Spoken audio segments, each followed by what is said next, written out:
Et oui, malheureusement ou heureusement, pour certaines personnes, l'hiver est arrivé.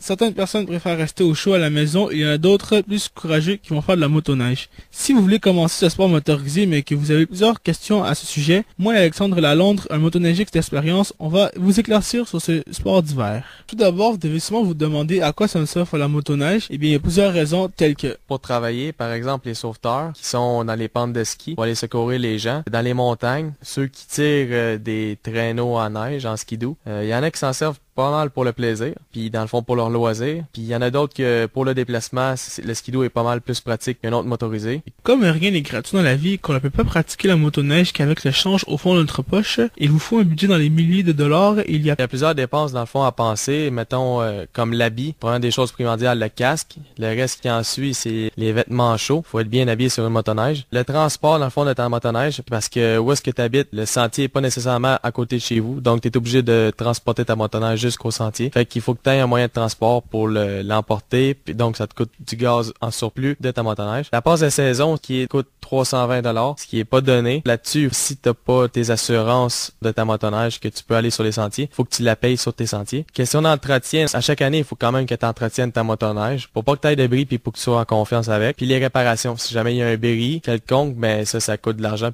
Si vous croyez qu'il n'y a pas de sentier proche de chez vous, eh bien détrompez-vous parce qu'au Québec, on est gâté avec plus de 33 000 km de sentiers sécuritaires et cela n'inclut pas les sentiers hors route. Il y a aussi 207 clubs et plus de 4500 bénévoles qui s'occupent du bien des motoneigistes et il ne faut pas oublier la centaine de milliers de personnes qui sillonnent les sentiers québécois. Et pour ceux qui veulent pratiquer ce sport, il vous faut une motoneige. Et avec l'énorme choix possible, ça peut vous causer certains maux de tête. Il y a des motoneiges de tous les genres, par exemple, il y en a pour les enfants, des modèles de promenade, pour travailler et pour ceux qui carburent à l'adrénaline, il y a des modèles haute performance qui peuvent atteindre des vitesses de plus de 200 km/h.